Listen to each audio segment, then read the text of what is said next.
Je m'appelle José da Silva. J'ai 52 ans et je suis agriculteur dans l'intérieur du Goiás depuis plus de 20 ans.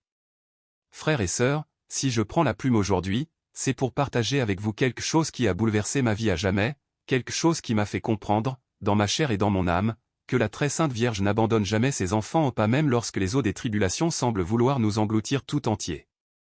Rien, absolument rien, ne m'avait préparé à ce que j'allais vivre ce terrible mois de janvier où les pluies transformèrent ma propriété en un champ de bataille contre les forces de la nature. J'ai grandi dans une famille simple et laborieuse. Ma grand-mère, Maria dos Santos, nous répétait sans cesse que la Vierge Marie était notre protectrice et notre intercesseur auprès du Père. Je la voyais, âgée de 80 ans, se mettre à genoux chaque matin et chaque soir devant son petit oratoire. Ses lèvres murmuraient des prières avec une foi qui semblait déplacer les montagnes. Elle me disait souvent, « Mon petit, lorsque la vie te tourne le dos, tourne ton visage vers Notre-Dame. Elle ne t'abandonnera jamais. » Ces paroles sont restées longtemps gravées dans mon esprit, mais je dois avouer qu'au rythme trépidant de la vie adulte et sous le poids des responsabilités de la ferme, j'avais peu à peu perdu la simplicité de cette foi que ma grand-mère chérissait comme un trésor. La ferme que j'ai héritée de mon père se trouve dans une région où le fleuve Meia-Ponte traverse nos pâturages et les sépare en deux. C'est une terre bénie, fertile et généreuse en eau. Mais entre décembre et mars, la saison des pluies transforme ce cours d'eau paisible en une bête indomptable. Depuis des années, je vivais avec les crues, j'en connaissais la force et je la respectais. Je croyais en connaître chaque méandre, chaque pierre, chaque banc de sable. Du moins, c'est ce que je pensais. En janvier 2023, des pluies comme je n'en avais jamais vu se sont abattues sur nous. Ce n'étaient pas ces averses typiques de l'été guayano qui tombent fort quelques heures puis s'arrêtent. Non, c'était une pluie constante, opiniâtre, qui commençait avant l'aube et ne s'interrompait que quelques heures, pour repartir de plus belle. Le ciel restait chargé, sombre, menaçant. Les bulletins météo parlaient de fronts froids et de zones de convergence. Pour nous, gens de la Terre, cela voulait dire une seule chose, des problèmes à l'horizon. Dès la première semaine de janvier, j'avais déjà perdu 3 veaux noyés en essayant de traverser un ruisseau d'ordinaire insignifiant. Les chemins de terre étaient devenus des bourbiers impraticables. Le courant électrique vacillait à cause du vent et de la pluie. Ma femme, Aparecida, s'inquiétait. « José, cette pluie n'est pas normale », me disait-elle le soir, alors que le bruit assourdissant de l'eau sur le toit en tôle résonnait dans toute la maison.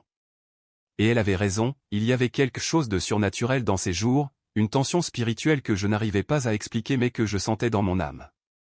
Tout bascula un mercredi, le 18 janvier. La pluie s'était arrêtée pendant la nuit et, pour la première fois depuis des jours, j'aperçus un morceau de ciel bleu en sortant au petit matin. J'y vis un signe d'accalmie, enfin une trêve pour réparer les clôtures et vérifier le bétail. Au petit déjeuner, Aparecida me raconta qu'elle avait rêvé de ma grand-mère Maria dos Santos, morte 5 ans auparavant. Elle la voyait entourée d'une lumière blanche, parlant d'eau et de protection. Je me levai avec un étrange pressentiment, comme si elle voulait me prévenir de quelque chose. Mais je ne prêtais pas attention au rêve. J'étais préoccupé, les clôtures du pâturage nord avaient cédé sous la force de l'eau et une partie du troupeau s'était approchée dangereusement du fleuve. Il fallait agir vite avant le retour des pluies. Je chargeai ma vieille F1000 bleue de 1985 avec fil de fer, pince et marteau. C'était un véhicule robuste, fidèle, idéal pour le travail rude de la ferme. Vers 9 heures du matin, je pris la direction du pâturage nord. Le soleil brillait fort et, pour la première fois depuis des semaines, je ressentis un regain d'espoir. Les flaques sur le chemin reflétaient la lumière dorée du matin et les oiseaux chantaient comme pour célébrer la fin de ces jours sombres. Mais à mesure que je m'approchais du fleuve, une sensation étrange m'envahit. L'air était lourd, saturé d'humidité et d'autres choses d'indéfinissables. Une tension invisible faisait se dresser les poils de mes bras. Lorsque j'arrivai au pont de bois qui relie les deux côtés de la ferme, je stoppai la camionnette pour évaluer la situation. Le pont, simple mais solide, avait été construit par mon père 15 ans plus tôt avec des poutres d'Arera et de larges planches de péroba. Il avait résisté à plusieurs crues et j'avais confiance en sa solidité. Mais ce jour-là, l'eau était plus haute qu'à l'ordinaire, et le courant grondait d'un bruit grave et menaçant. Les nuages s'accumulaient à l'horizon. Je savais que j'avais peu de temps. Je pris la décision qui allait changer ma vie, traverser vite pour réparer la partie la plus critique de la clôture avant le retour de la pluie. En montant dans la camionnette, je sentis soudain quelque chose de précis, d'indescriptible, comme une voix intérieure me disant de ne pas traverser, de rentrer. Ce n'était pas mon intuition. C'était plus profond, plus spirituel, une voix féminine, douce mais ferme, qui murmurait à mon oreille, « Ne va pas, mon fils. Rentre à la maison. » Mais l'obstination de l'homme du champ parla plus fort. J'avais du travail à faire, des responsabilités à assumer. Je mis la première et avançai lentement sur le pont. Les planches craquaient sous le poids du véhicule, un son familier. À mi-parcours, j'entendis un premier craquement sec, différent. J'accélérai pour atteindre l'autre côté. Un deuxième craquement retentit, suivi d'une sensation de chute. La partie centrale du pont céda d'un coup et la camionnette plongea dans les eaux tumultueuses. Ces quelques secondes me semblèrent une éternité. Ma vie entière défila devant mes yeux, le visage de ma femme, de mes enfants, de ma grand-mère. Les messes du dimanche, les fêtes de la ferme, les veaux nés à l'aube et ma propre fragilité face à la nature. Le véhicule s'écrasa dans l'eau avec un fracas assourdissant. La rivière me saisit comme une main géante et invisible, entraînant la camionnette en aval, la heurtant au rocher, la faisant tournoyer comme un jouet. L'eau monta vite. Le moteur s'arrêta et je me retrouvai plongé dans la pénombre, n'entendant que le fracas de l'eau contre la carrosserie. J'essayai d'ouvrir la portière, mais la pression la maintenait close. La vitre refusait de descendre. J'étais prisonnier d'un piège d'acier emporté par le courant. La panique m'envahit. Mon cœur battait si fort qu'il semblait vouloir éclater. L'eau me montait aux genoux.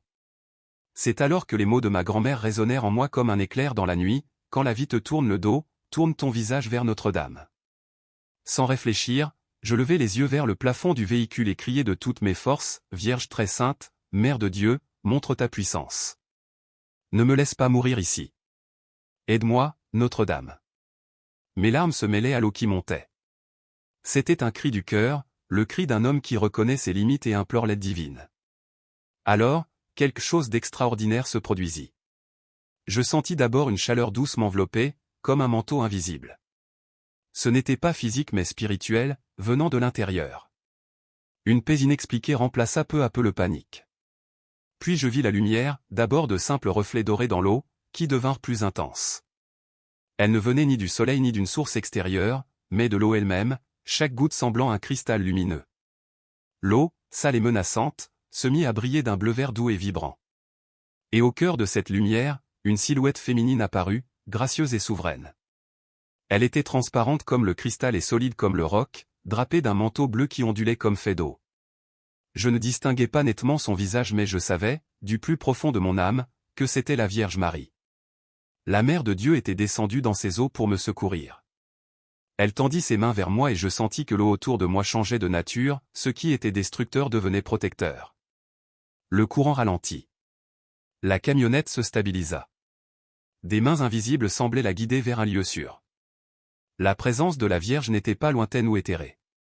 Elle était là, avec moi, irradiant une autorité divine qui faisait taire la nature autour.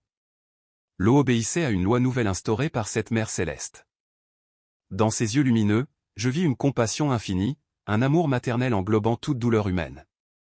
Sans qu'elle prononce un mot, je compris ce que je devais faire, cesser de lutter, me confier entièrement. Calme-toi, mon fils. Je suis là. Je l'ai toujours été. Laisse-moi te conduire. C'était le message qui parvenait directement à mon cœur. Je respirai profondément et cessai de forcer la portière, cessai de me débattre. Je me remis entre ses mains. Alors le véhicule commença à se déplacer en ligne droite, comme tiré par un câble invisible vers la rive gauche, précisément là où je devais aller pour survivre. Les mains de la Vierge semblaient commander l'eau, des rayons dorés jaillissaient de ses doigts et apaisaient la rivière. J'étais témoin d'une scène digne des prophètes et des saints. Quand la camionnette heurta doucement un gros rocher près de la rive, la portière, jusque-là bloquée, s'ouvrit sans résistance. L'eau se retira comme pour me céder le passage. J'ouvris lentement et posai le pied dans une eau qui ne montait plus qu'à mes chevilles. Chaque pas me menait vers un sol plus ferme, comme si des pierres invisibles étaient placées sous mes pieds. Je me retournai et vis ma camionnette coincée entre deux rochers, protégée du courant comme si un chauffeur expérimenté l'Y avait garé.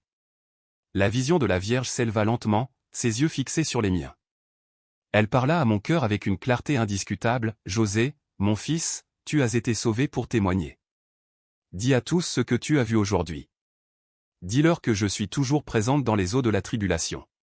Quand mes enfants m'appellent avec une foi véritable, je descends jusqu'aux profondeurs pour les secourir. Puis elle disparut, laissant derrière elle un parfum de rose qui embauma l'air au bord du fleuve pendant plusieurs minutes. Je restais là, à genoux sur la rive, pleurant des larmes de gratitude et d'émerveillement. Ce n'étaient pas seulement des larmes de soulagement d'avoir survécu, c'étaient les larmes de quelqu'un qui venait de toucher le surnaturel de ses propres mains. Il me fallut près d'une heure pour me lever et marcher vers la maison, encore tremblant, cherchant des mots humains pour une expérience qui dépasse tout langage terrestre. Quand j'atteignis enfin la maison, Aparecida était sur le perron, les yeux fixés vers le fleuve, l'air plus inquiet que jamais. En me voyant, elle cria et courut vers moi. « Grâce à Dieu, tu es vivant. » J'ai entendu un bruit terrible venant du fleuve. Elle n'eut pas besoin d'en dire plus. Elle lut dans mon regard que quelque chose d'inexplicable s'était produit. Ce jour-là, dans les eaux déchaînées du Mégaponte, j'avais retrouvé la foi simple et puissante de ma grand-mère. Et je savais désormais qu'à chaque instant de nos vies, même dans l'abîme, la mère de Dieu peut descendre jusqu'à nous pour nous rappeler que nous ne sommes jamais seuls. Je ne saurais dire exactement comment cela s'est produit. À l'instant même où je pensais que tout allait s'effondrer autour de moi, un parfum de rose a empli l'air, malgré la pluie battante et l'humidité lourde qui pesait sur nos poumons. Ce parfum ne pouvait venir de la nature environnante, il annonçait une présence, un signe. Mon cœur s'est serré de crainte, croyant qu'un malheur avait frappé ma famille. Alors, bouleversé, j'ai pris ma femme dans mes bras et lui ai raconté, mot pour mot, tout ce que je venais de vivre. Dans ses yeux, je vis la même lumière qui venait d'envahir mon âme. Ce n'était pas de la surprise, ni même du simple soulagement, mais une reconnaissance silencieuse, la conscience que nous avions été visités par le divin. Ce jour-là, notre maison, notre famille, tout notre univers venait d'être marqué par un miracle qui changeait à jamais notre manière de comprendre la réalité spirituelle. L'après-midi même, alors que le ciel menaçait encore de pluie, je décidai de retourner au bord du fleuve, accompagné de ma femme et de 2 voisins, Antonio et Benedito, venus nous aider à réparer les dégâts causés par la tempête. Mon intention était double, récupérer ma camionnette emportée par les eaux et leur montrer l'endroit exact où s'était produite cette grâce inattendue. Je m'attendais à retrouver le véhicule détruit, submergé, peut-être même renversé. Mais ce que nous découvrîmes dépassait tout entendement. La vieille F1000 était là, parfaitement coincée entre 2 rochers, exactement là où je l'avais vue disparaître. À l'intérieur, rien, pas une seule goutte d'eau. Le plancher, les sièges, le tableau de bord, tout était sec comme si le véhicule avait été préservé dans une bulle invisible. Et quand je tournai la clé, le moteur, qui avait pourtant été englouti sous l'eau, démarra aussitôt. Antonio, pourtant connu pour son scepticisme inébranlable, resta figé, silencieux, scrutant chaque détail. Enfin, il se tourna vers moi et déclara d'une voix grave. « José, je connais ce fleuve depuis 40 ans. Je l'ai vu emporter des tracteurs, du bétail, des arbres centenaires. Aucune force humaine n'aurait pu placer ton camion dans cette position, et encore moins le préserver intact et sec. » Benedito, plus pieux, ne répondit rien. Il tomba à genoux sur la berge et commença à réciter son chapelet, les yeux embués. Mais le miracle ne s'arrêta pas là. Dès la tombée de la nuit, la nouvelle se répandit comme une traînée de poudre. Non seulement nos proches, mais aussi des familles de toute la région affluèrent. C'était comme si une onde invisible avait traversé les campagnes, déposant dans le cœur de chacun la certitude que le ciel avait touché la terre dans notre ferme. À 8 heures du soir, les premières familles arrivèrent. La maison de Benedito, puis Maria José avec ses enfants, puis encore d'autres voisins. Tous voulaient voir l'endroit, toucher la camionnette, entendre le récit.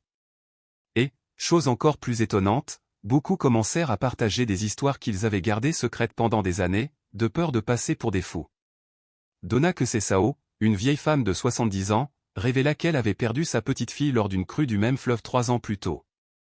L'enfant, âgé de 5 ans, avait été retrouvé 2 heures plus tard, assise sur un rocher sec au milieu des eaux déchaînées, indemne, affirmant qu'une belle dame vêtue de bleu avait joué avec elle et l'avait protégée. À l'époque, on avait souri en parlant de l'imagination d'une enfant. Mais ce soir-là, son récit résonnait autrement.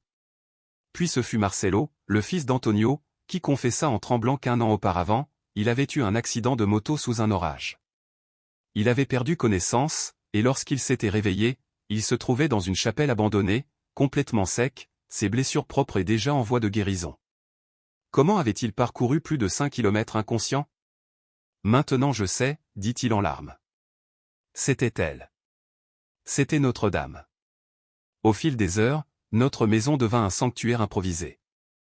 Quelqu'un apporta une image de la Vierge Aparecida, d'autres des bougies. Bientôt, un petit autel se dressa sur notre véranda.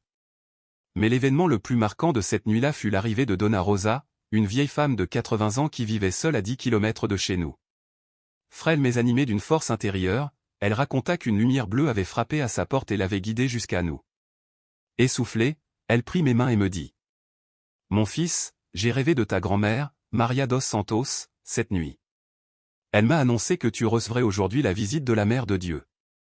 Elle m'a dit aussi que ce n'était que le commencement, que des guérisons et des conversions naîtraient de ce lieu. » Ces paroles m'ébranlèrent profondément, cette femme ne pouvait connaître ni ma grand-mère, morte depuis longtemps, ni l'influence spirituelle qu'elle avait exercée sur ma vie. C'était une confirmation de plus, le ciel parlait à travers des messagers inattendus. Le lendemain à l'aube, notre ferme avait changé de nature. Ce n'était plus un simple domaine agricole, c'était devenu un lieu où le ciel avait posé ses pas. 50 personnes avaient passé la nuit chez nous, certaines dormant à même le sol, d'autres priant sans relâche autour d'une petite grotte improvisée. Au matin, un nouveau signe éclata, l'eau de notre puits. Lorsque ma femme ouvrit la première fois le robinet, elle découvrit une eau claire, lumineuse, dégageant un parfum de rose. Nous connaissions bien cette eau, d'ordinaire légèrement jaunâtre et minérale.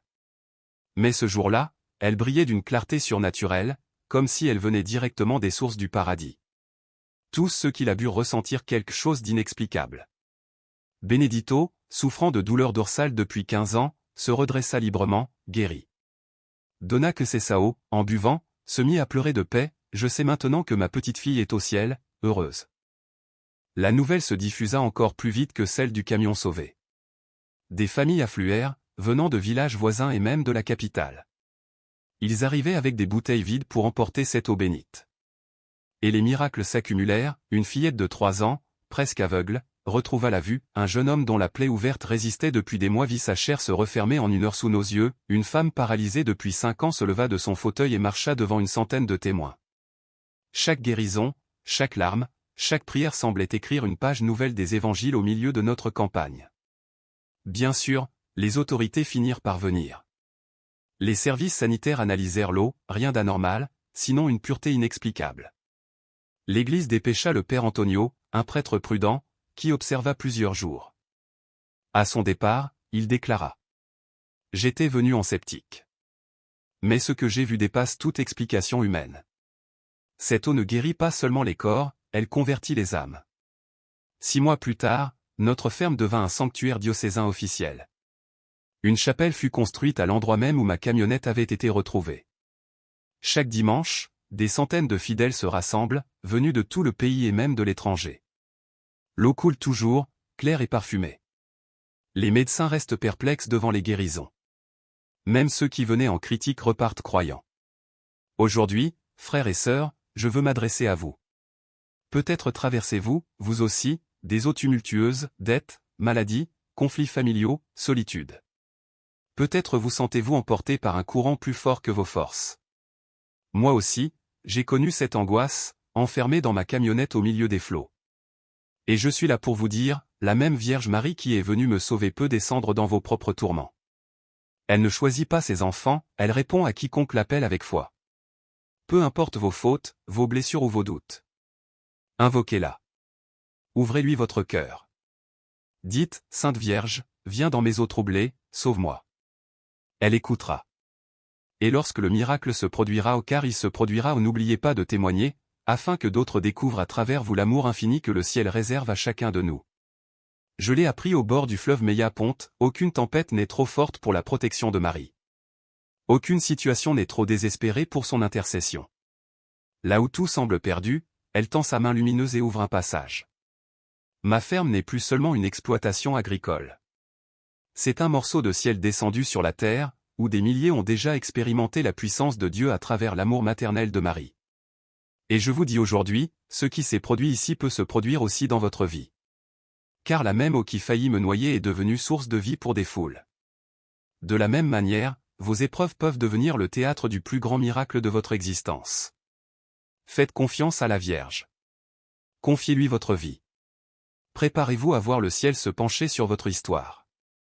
Que Dieu vous bénisse, et que la Sainte Vierge vous couvre de son manteau de protection et d'amour. Amen.